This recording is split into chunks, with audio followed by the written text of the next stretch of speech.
Welcome to Wealth Chronicles. Today we have an extraordinary guest, Abraham Bolel, who hails from Gateshead with aspirations of becoming a rabbi, but life had other plans for him. Let's dive into his fascinating journey. I thought I would be a rabbi, a lecturer in a college. That was my aspiration. But fate had different ideas, leading him down a unique path from religious schooling to the world of business and property investments. It was really out of a process of illumination because I was studying and then I got a job as a lecturer. And eventually that job petered out, wasn't so happy over there. And then you start thinking, you have to start providing for your family. And that's when I went on my business journey. It wasn't an easy transition, but with the support of family, especially his father, a doctor and businessman, Abraham found the courage to step into the world of finance. For me, it wasn't difficult. It wasn't that difficult. My father's a GP, so he's a doctor, so he worked all his life. And also, even in school, I was busy doing business, so I always had that in me.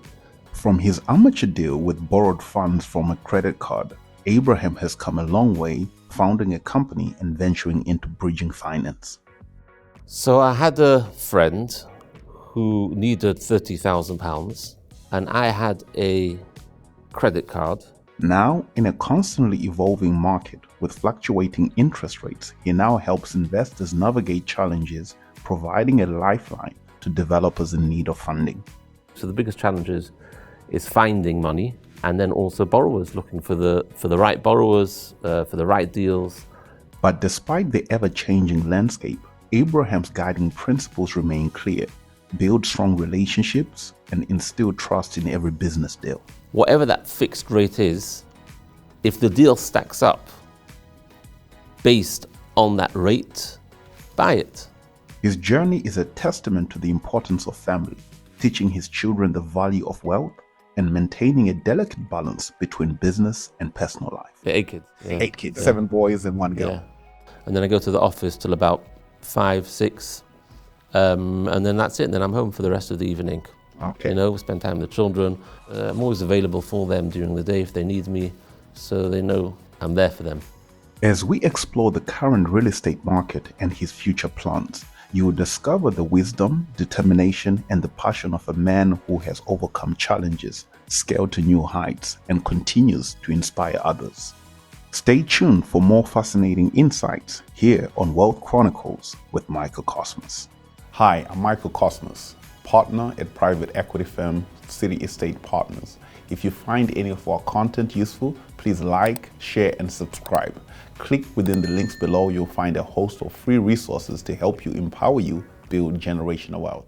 So Abraham, growing up in Gateshead, did you ever think that you would end up being in finance as you were, or you had other plans? Absolutely not. I thought I would be a rabbi, a lecturer in a college.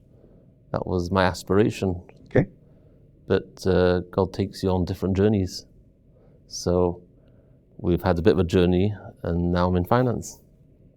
How did that journey evolve from your early schooling days? Did you go to, is there like a rabbi school that you initially went into, or you went in standard education systems? The way it works here in Gateshead is that we all go to a Jewish school, a religious Jewish school. Okay. And then we go to an elementary school, and afterwards we go to college, a Jewish college, Talmudical college, where we study the Jewish text and the Bible. And we do that till we get married. And once you get married, you can carry on doing that if you want, or you can go into business. You have the choice to do wherever you want, but that's how the system works, and that's the system that I went through. And I studied till I was 30, 31, okay, before I went into full-time business. How did you make the pivot from being on a religious trajectory, almost going down the path of being a rabbi? And I would like to believe, for my conversation with you, you still have the rabbi in you. For sure. When I come 100%. To your office, I don't lose that. It feels like I'm sitting at the feet of a rabbi, getting instructions to do with property and investing. Yeah, very good. How did you make the pivot from that religious pathway to now full-blown business? It was really out of a process of illumination because I was studying, and then I got a job as a lecturer. And eventually that job petered out, wasn't so happy over there. And then you start thinking, you have to start providing for your family. And that's when I went on my business journey. Okay. So within your family background, are there any other business people who might have made it easier for you psychologically? Because that's one big thing, especially within family settings, that either if you're coming from a background where there are no business people and you're pivoting into business, there is a greater level of requirement psychologically for you to make that step. But sometimes if there are aunties and uncles within the vicinity, you already have it in the back of your mind, in your subconscious, that, you know what, it can be done. So how was it for you in terms of your wider community? For me, it wasn't difficult. It wasn't that difficult. My father's a GP, so he's a doctor, so he worked all his life. And also my DNA is very entrepreneurial. So even in school, I was busy dabbling, buying sweets and selling them on, and doing business. So I always had that in me. But when I went to college, I stopped that because I wanted to focus fully on my studies. Even in college, when I was studying, I was dabbling in property on the side. So I was always, trying out things, trying this, trying that. So it wasn't a huge transition for me. The biggest transition was what was I going to do? Once you've got a job as a lecturer, what exactly are you going to do? So that was the challenge. But I'd always had a bit of property experience because my father bought for me a couple of houses when I was about 19, 20. I had got a dowry, and he bought a few houses, and then prices went up, so I was able to refinance, and I bought more houses, and built up a portfolio, buy-to-let portfolio. But it comes a time when money runs out, and then what do you do? So when I left my studying, left the lecturing, I went into property full-time, and I sourced properties for investors. So I took my knowledge and experience and I used it to help other people build portfolios. I did try a couple of things before that, and that was letting agencies, etc. A few letting agencies which I had partners with, which weren't very fruitful. It's part of the journey you go on, and also wasn't really fitting my nature of what I enjoy doing. So those went astray, and I focused solely on sourcing. I had that for 4 years. So what would you say was your first break on that career trajectory into finance? Because everyone always has either that first opportunity, that first deal that you brokered, or the first open door. It's a finance. For the sourcing properties, it was just hard work. It was advertising, it was meeting people, it was gaining their confidence. People had to have confidence in me that I could source them a good deal and I'd look after them, because a lot of the investors were in London. But on the finance side of things, it was actually my brother, David, who enlightened me that there was such a thing as bridging finance. This is going back in 2014. And the way it works, it's short-term lending. You lend somebody to help them buy a property, and they can refinance that afterwards, and you make good money and you charge 1%. It sounds very interesting to me. So I had a friend who needed £30,000, and I had a credit card I'd built up my credit on, I think it was MBNA over the years. I pushed up the credit limit, and they were offering a cash transfer. There's two things on a credit card. You can have a balance transfer if you've got one credit card and you want to pay it off. So you take that credit card, which pays off the first credit card. It's called balance. Or they'll do a cash transfer. They'll put money in your bank. So I think it was a credit limit of £30,000. They were prepared to give me 25. And there was a fixed fee. It was interest free for 24 months or 36 months. There was a fixed fee of 3-4%. So I got that money and I lent it on. And that was my first amateur deal of bridging. And I took a charge on the property. The first charge or second charge? I took a first charge on the property, and I charged him 1% a month. So I got it in for 3 3%, even maybe 2% a year if it was 18 months. And I was charging one, so, happy Larry. So then I opened up a company called Simple Bridging UK, Sure. but I didn't really dabble in it until 2017, 2018, because I was very busy with sourcing, and my mind wasn't into bridging. That's where I saw myself going. I put my heart into that. Eventually, it came to a point where there wasn't much, there was a limit to how much you could go. You'd have to find many investors and many properties, and it was hard work, a huge responsibility. You buy them, I had builders do it up. If things went wrong, it could come back to you. It was a very big responsibility. So I sold that business. I sold it on to a friend of mine, and then I thought, right, what am I going to do? Fine, very nice. I sold that business. So I didn't just sell it. I had in mind to buy and sell property. So I started off with another partner of mine, buying and selling. It didn't work out very well. We didn't lose any money, but we made very little. It was really, we used to borrow the money ourselves and pay 10%. But in the Northeast, it's very difficult to increase values dramatically by refurbishing them, and the uplift isn't great. By the time you finish paying your interest, it's not huge. It wasn't enough to live on. So I gave that up, and for a whole year, I went into bridging. I studied it. I went to their expeditions. I met many bridging lenders to understand how it works, or really to get money off them, which was was the wrong approach. But I knew nothing about anything. I didn't have any money, and I didn't have any borrowers. But it was something that I was very passionate about. I really was. I remember telling my wife, I've got fire in my belly. Right. And for a year, I went around to get documentation. I worked hard. And what did the wife think about this new direction, considering that you had, pivoted or left other strategies along the way? Yeah. She let me go. She encouraged me, just go where your heart goes and see where you get to,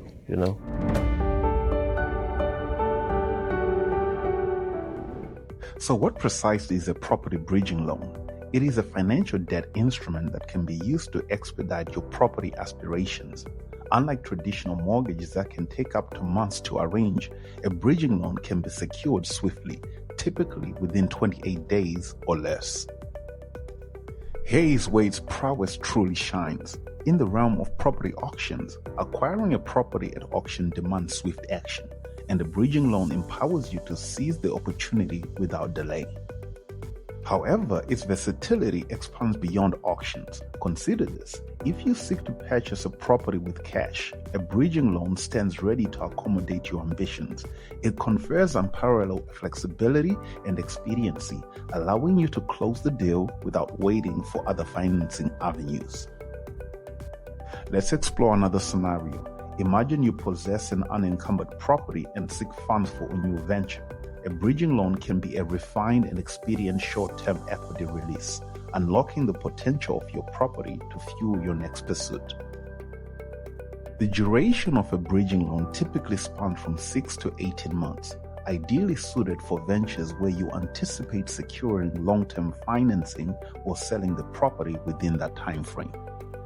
Whether acquiring property at auction, making cash purchases, or requiring short-term equity release, the bridging loan remains an indispensable asset in one's financial toolbox.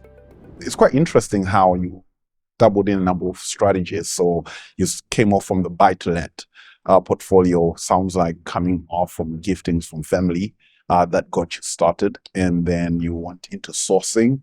And then from sourcing, you went into finance, but you also done some flips in terms of we did some flips, building and selling. So it seems like you have had a wide spectrum of different strategies.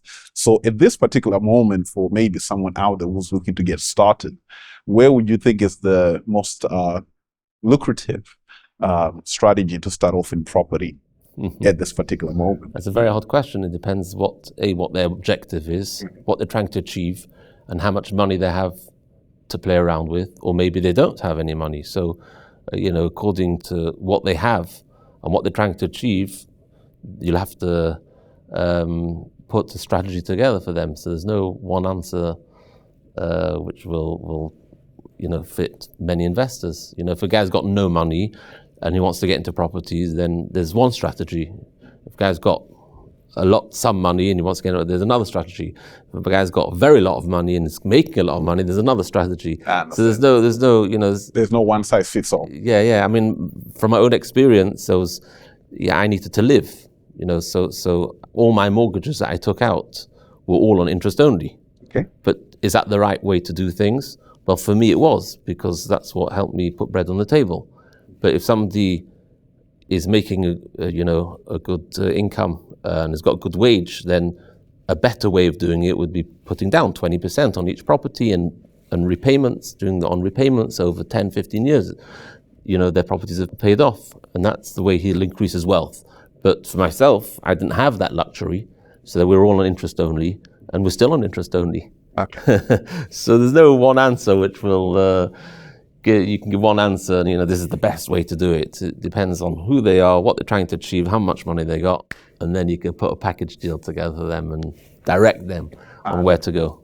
So looking back at your primitive years, what are some of the key lessons you learned, whether it be through your education or through your homeschooling, whether it be learning informally from your parents, that are still playing a critical role, especially in your current operations? Just thinking back in terms of some of the lessons or some of the things you were asked to do, to assist with. I don't know, were you asked to help with some of the family properties or what have you in your earlier years? I think honesty is extremely important. Honesty and trust with other people, and always going beyond the call of duty.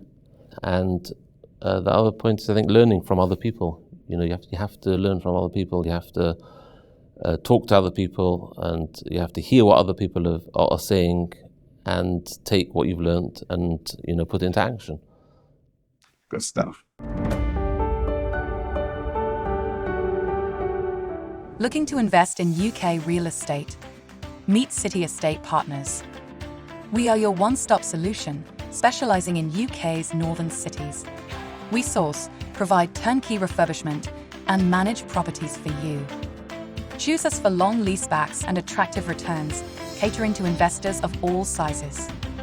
City Estate Partners, the smart choice for UK real estate investments. Real estate can be a very challenging industry with many moving parts, from construction sites going on hold to interest rates going up and down. So in your journey so far, what would you say is one of the most challenging projects you've had to face or undertake? I think that the biggest challenge that I had was actually launching simple bridging, lending funds. And in that, there was two main challenges, and that was finding funds, finding money to be able to lend to investors, and also finding the borrowers. So you can go out there and you can open a company and say you're lending money, but do you have any money to lend?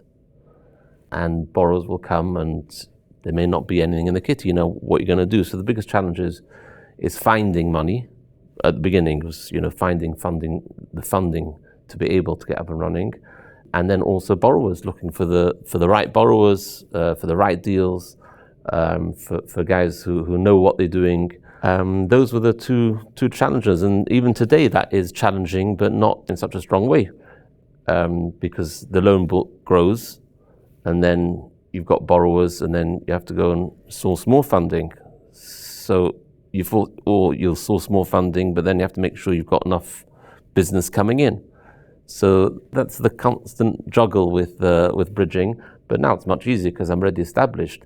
But when I first started, I didn't have a bean to lend. You can't lend. You can't start a company with 30 grand. If somebody comes to borrow money for an investment, you need a couple of hundred, $500,000, $1 million.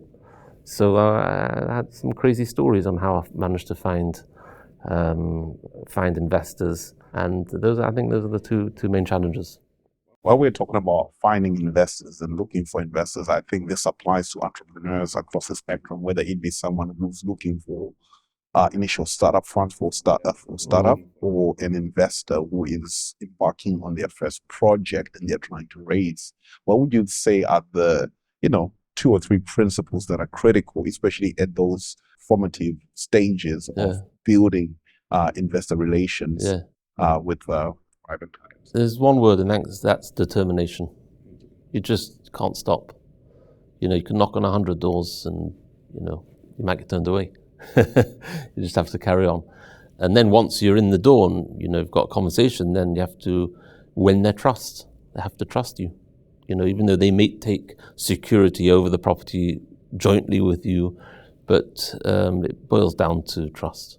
So right now, looking at the current market, what type of deals are you financing or coming to your table specifically? Or what are you looking for in this current climate within the UK real estate market? Well, first and foremost, we're looking to help out people. If we can help somebody out, they can't get a mortgage or the mortgage has fallen through, so we're happy to step in and help them out. And we're looking for deals where the loan to values are sensible, and they've got a strong exit strategy, and preferably that they are knowledgeable in the field. Doesn't always have to be like that. We can have somebody who's owns his own house, but he's buying his first buy-to-let. We'll also look at that. But we'll look at all different cases. There's many different shapes and sizes, and people are borrowing to be able to leverage to build a portfolio. People are borrowing to be able to get out of a problem that they may have. So there's no rules and regulations. The criteria that I have is residential, mainly residential and semi-commercial. But it's anyone that's looking to try and raise some cash for whatever reason, we'll have a look at that. What advice would you give to people in terms of creating your CV for raising investment? So, when you're looking for a job, you go out there, you have your CV that outlines your credential. What things can you do beyond maybe getting your credit score as high as possible when you're trying to approach maybe alternative lenders like yourself? I think stability. They have to make sure that they've got stability, whether it means that they've got a job, they've got income coming in, and also knowledge that they know what they're doing, they know exactly what they're trying to achieve, where they're going, why they're borrowing the money, what exactly they're going to be doing with it. They're going to be using it on holiday, or they're going to be using it to fund another purchase. So it's important that they're very clear on what they're trying to do with it, and obviously give the right answers to the lender, which the lender will say, right, you want the money for a further investment, or you want the money to refurbish the house. It's really making sure that the lender has confidence in A, that they have stability, and B, to have confidence that this borrower knows what he's doing. I guess the key thing about your business, if I'm correct, is it's about speed in comparison to the other high street lenders out there. How quickly have you ever funded a deal? If you may just tell us some details of what type of a deal was it, and what's your underwriting process, especially when you are turning around the deal that quickly? Well, 2 weeks ago, we funded a deal in less than 24 hours. The borrower needed funds because he was in an auction contract, and he thought he'd get funds from XYZ, but it didn't happen. They had a valuation done already, so that made things much easier, and the legal process that he had gone through already had been done. So it was just really a matter of underwriting him, making sure that the valuation made sense, and my solicitors getting on the case. And for them, it's in a way it's harder than for me, because they have to have the time for it, and they have to commit that they can do it in such a period of time. I can only commit to that time if they can commit to that time. Okay. But we pulled it off in 24 hours. But it doesn't happen very often. Okay. Our average turnaround time is about 2 to 3 weeks, which is still very good. Oh, certainly. It's still very good. Yeah. No, that's good to hear.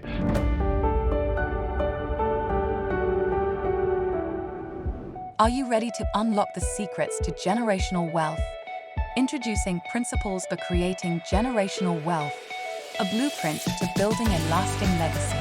In this empowering book, you'll discover proven strategies and expert insights to create a financial legacy that lasts for generations to come.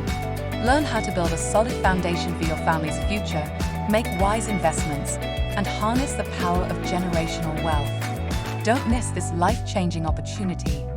Download your free copy now at cityestatepartners.com/wealth or simply click the link in the video bio. One of the key focuses of this particular platform is to help individuals build generational wealth. So when we talk about generational wealth, we're talking about having a horizon beyond your own lifetime and making an impact within your children's children. Going back to your earlier point, you mentioned how your father bought you property in your early 20s. Can you just talk more about that? Is that something that normally happens within your family or your community? And how does that affect how you plan out the future for your own children? Yeah. I don't think so. It doesn't happen. It's not a normal way of doing things. My parents came from South Africa 45, 50 years ago, and they came penniless with 2 suitcases. My father was a qualified GP. We came to study in the college over here, and they came, with no money whatsoever, and he had to work very, very hard to keep his family alive. Have a lot of siblings in the family. And he wanted to give us the best. So he had got a job in Sunderland where he was there for 35 years. He bought himself a few houses with the wages that he got, and he bought for each of the children a couple of houses. Okay. So he put down the deposit. It's around the student market over there, so he managed to get into the student market. But he didn't, it's not a normal thing. Not everyone's, has that luxury. And so we bought a couple of houses. And then I say again, when I got married, I had a dowry, and he knew the property market, so he put those pounds into 3 other properties. And that's how I got to where I got to, basically, with that foundation. In those earlier days, what interaction did you have with your father buying property in that local area that maybe sparked an interest? Because ultimately, you ended up in this field. Yeah, well, for sure. As I got married, and a couple of years after I got married, I actually took those over, so I was actually managing them myself. And that way I got to understand the market much better than my father understood the market. And that started the journey. I understand. Well, if I'm correct, Rabbi, I think the Torah says something about parents should teach their children the Torah, excellent, a trade, and how to sweep. That's it, exactly. So talking about your own children now, how do you approach wealth, or maybe teaching the principles of wealth within your children? I understand you have 7 or 8? 8 kids. 8 kids, 7 boys and 1 girl. Yeah. How do you manage the dynamics of teaching them the principles of wealth? Do any of them work within the businesses? Share a bit more about it. So my oldest 2, one works in construction. He's very handy with his hands. The other one teaches. But I think it's more. I don't actually teach them. It's more the way they see I live. They know how to save. They know how to where to spend, where not to spend. And we try and give them values, and those values will take them through life in whichever direction they've decided to go.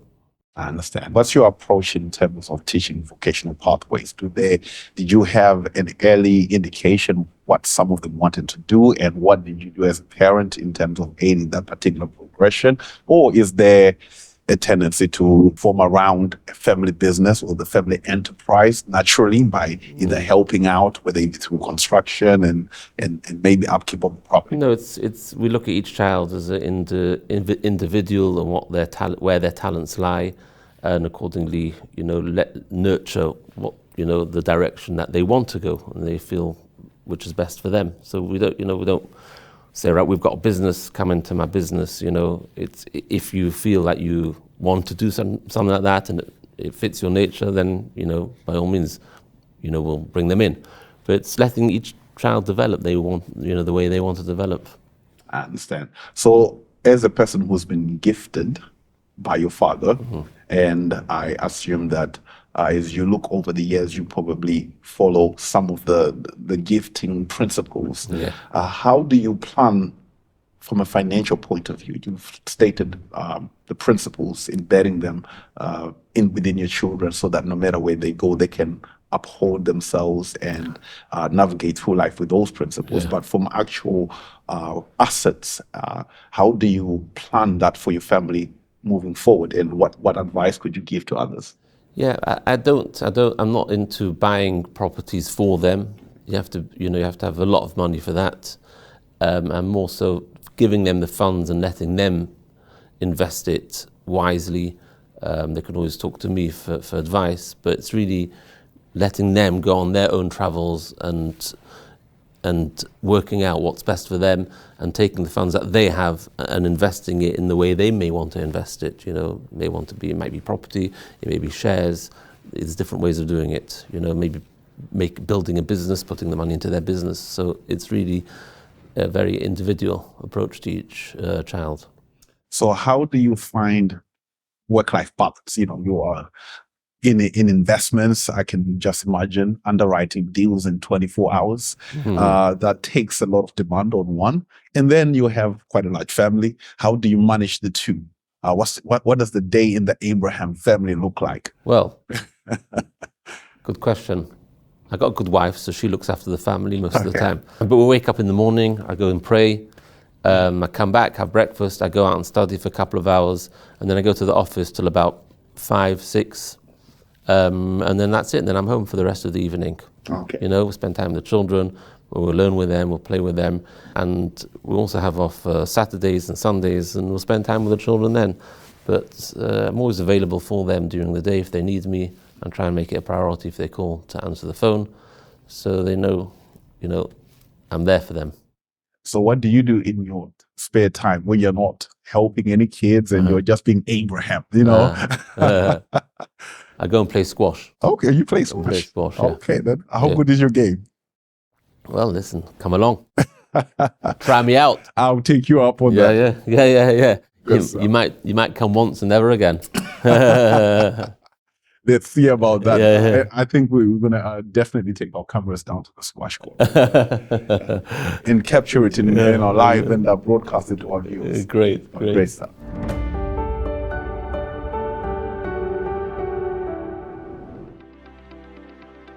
When central banks hike the base rate, it's a significant event that impacts the entire economy. In the property market, higher interest rates translate to increased borrowing costs for home buyers, while real estate developers face challenges with project viability and the demand for new constructions. Let's look at historical trends over the last 20 years. The pace of interest rates hikes by central banks has been much faster over the past 24 months compared to the 2000 to 2020 period. During the 2000 to 2020 period, the central banks raised rates at a gradual pace, increasing them by an average of only 2.5% over 2 to 3 years. However, in just the past 24 months, interest rates have been hiked significantly more than the average increase. The Bank of England has delivered multiple rate hikes of 0.25% or more in each quarter over the past 24 months, presenting a very rapid pace of increase compared to more than gradual hikes over the 2000 to 2020 period. In a high interest rate environment with frequent hikes, consider assets that can weather economic fluctuations. Assets such as gold can act as a hedge against inflation, while real estate offers stability and potential appreciation. Stocks of strong companies with solid fundamentals can be resilient even during rate hikes. Maintaining a diversified portfolio is key. Be selective and focus on quality assets that can weather rising rates over the long term. Currently, the interest rates have been going up literally every quarter. For most developers who are trying to do projects, you look at a deal, you analyze it. By the time you actually get to close, the interest rates have moved 150 basis points from the point you started. From your point, how are you assisting developers and investors in such a turbulent market where I guess you also go by the base rate to some extent, that they talk to you about a project 1 minute, by the time they want to close, the goalposts technically have been moved. Yeah. How are you navigating this marketplace? They'll know when they come to me with a deal, they'll know that interest rates are moving, and accordingly, when they come to close the deal, that their rate may be higher. But in the bridging industry, it's not going to make a huge difference to them taking out this loan because it's all short term, right? So it's 12, maybe 18 months. And most of them are investors, right? So therefore they've packaged this deal on the basis of them making a profit and doing well out of it. So the fact that interest rates may go up 1 or 2% more from when they brought the deal to me is not going to impact their deal. And if it does, then it was never a good deal. Okay. So therefore, the fact that interest rates have gone up, it won't make a difference. It shouldn't make a difference to an investor who's is ready to borrow money on this deal.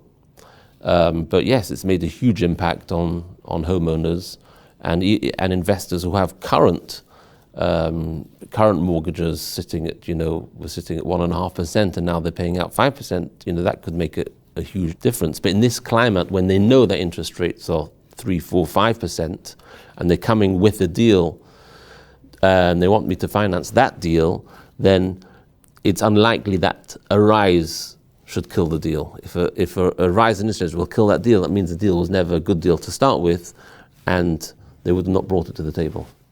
Have you ever had to rescue a developer or property person who has faced these dynamics with other lenders and they've had to come to you? Not because of interest rates, but yes, we've helped out many investors. There was a investor. There's a lot of rebridging going on, so that means they'll bridge with one company, hoping to get out within 12 months or whatever their term is. But due to the fact that interest rates have gone up, they are finding it harder to refinance with the banks because the banks are being more stringent.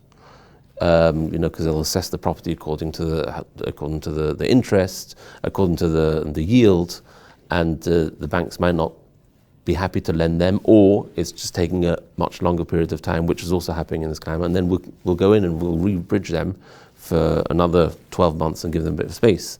And we did one yesterday. Okay. Yeah. So what would you say for the average maybe first-time buyer or first-time investor who is reading the headlines? The Bank of England raises interest rates by 50 basis points this month, and next quarter, they do the same. And there's a lot of fear-mongering, a lot of negative headlines. What should be the approach in such a climate?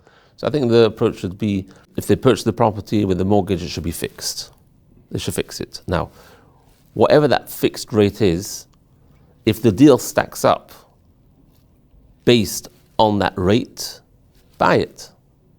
It doesn't matter whether rates may go further, because you're going to fix it and fix it for the longest period of time, i.e. 5 years. Because if the deal works with that interest rate, however they assess what's called a good deal, but whatever you call a good deal, if it's a good deal and it works with that fixed interest rate, there's no reason why not to purchase that property. You may say property prices may go down. They may not. Now it's all doom and gloom, but we don't really know. But if it works as it is today with a fixed interest rate, go for it. From your track record, I understand you've been in property for quite a while, so you have seen the boom and the bust, looking at 2008 as a key reference point, as well as the high interest rates of today. How do you see the next 5 to 10 years in terms of the UK property market? In 5 to 10 years, I don't think they'll be going down. I think they'll level out and they'll carry on going up. But I'm not a prophet yet, so I can't really be sure. But I don't think it really matters whether you think they're going to go up or you think it's going to go down. What really matters is today, when you purchase that property, are you going to make money from it? Is it an investment based on having it a fixed rate for a very long period of time? Okay. So if you were back in the buy-to-let days, what are you doing at the moment? If I was then? Yes. If I was buying today? Yes. If you're back in buy-to-lets, whether it be or even buy to flip, what would you be doing if you were not in lending? Yeah. What strategy would you be approaching the market with? Exactly this approach, that you've got a property, it's income producing, you'll make money on it, or you'll sell it to be able to sell it, but you need to borrow money. Does it stack up? Do the figures work?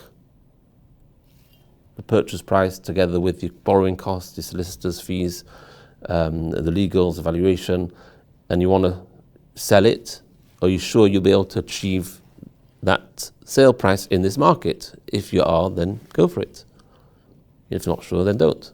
And the same with if you're going to keep it as an investment. If you can borrow at 6, even say 7% fixed, and the income from the property is 12%, 13%, go for it. Okay. So you're going to have cash flow from day one. What difference does it make what the interest rate is? I hear you. So I guess from your point, it's a case of, don't listen to the headlines, look at the data of that particular deal. Absolutely, yeah. And do your analysis and make a decision. Exactly. Otherwise, everything's doom and gloom. And it's fear. And just get on with it. Look at the deal. Does it work? It works. And bye-bye to everybody else. Well, I guess. And off we go. When there's fear in the market, that's the time to be greedy, some may say. Yeah. Okay, then. So I think I guess by that I might be seeing you back in the buy-to-let space. Seeing Abraham competing for some of the deals we're going with. Okay, then. So talking about moving forward in the future, partnering up with City State, looking at scaling through fund models. What are you hoping to achieve in terms of scale as we look at some of these opportunities across the UK, as well as foreign individuals who can engage with us on this? So at the moment, I've got some very strong funding lines with both institutional funding and high net worth individuals and small private investors. The challenge that I see is, building the loan book, and you're limited to the amount, the quantum, the ticket size of each deal. At the moment, we don't do more than £1 million. We're up, our sweet spot is 500, But obviously, the more funds you have, the larger your pot, the bigger the deals you can do, and the bigger you can scale the loan book. So, I can't tell you where I will be in 5 years' time or 10 years' time, but I've definitely got aspirations. And you know what they say, if you aim for the sky, you'll fall at the top of the tree.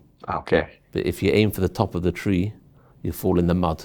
I understand. So I'm aiming for the sky. No, I hear you. So in terms of your investors, what are you hoping to kind of achieve in the next kind of coming years for them, as I guess you now have a substantial client base that you have been working with? What are some of the issues that they're facing, and what can they expect in the coming years? In what way? In terms of return profiles. So at the moment, we have a lot of investors, lenders. They lend to my company on anywhere between 7 and 10% a return, and we pay them twice a year, January and July, and the money grows. They can sometimes keep it in if they want, or they get it back, but that's what we give them. But I think the beauty of bridging is that the money that is, the money that's there is used and secured against property. You're not putting it into the stock market, and you're not buying commodities with it. You're actually lending on bricks and mortar where there's a strong security. Especially I take only first charge. I won't take a second charge, and I won't lend more than 70% loan to value. So if you're buying a property for £1 million and I'm lending them £700,000 for 12 months, the likelihood for it to drop, even if there is a huge drop in the market, from 1 million to 700 in 12 months is, 30% drop in 12 months is very unlikely. And even if it does go less than that, but you still got a lot of your equity, you haven't lost every penny. So there's a huge gain, I think, in using money for bridging finance, which is secured against property, as opposed to other investments. Great stuff. I think you have given us quite a bit of wisdom there. And it's quite interesting to understand how you came from the buy-to-let and transitioned into what you are now doing there, working with investors lending against property. So if you're interested in any of this, there's a link right in the description where you can find out more information about bridging loans, as well as city-state partners, and how we can work with you to help you scale, or whether it be your investments or your property portfolio. Thank you.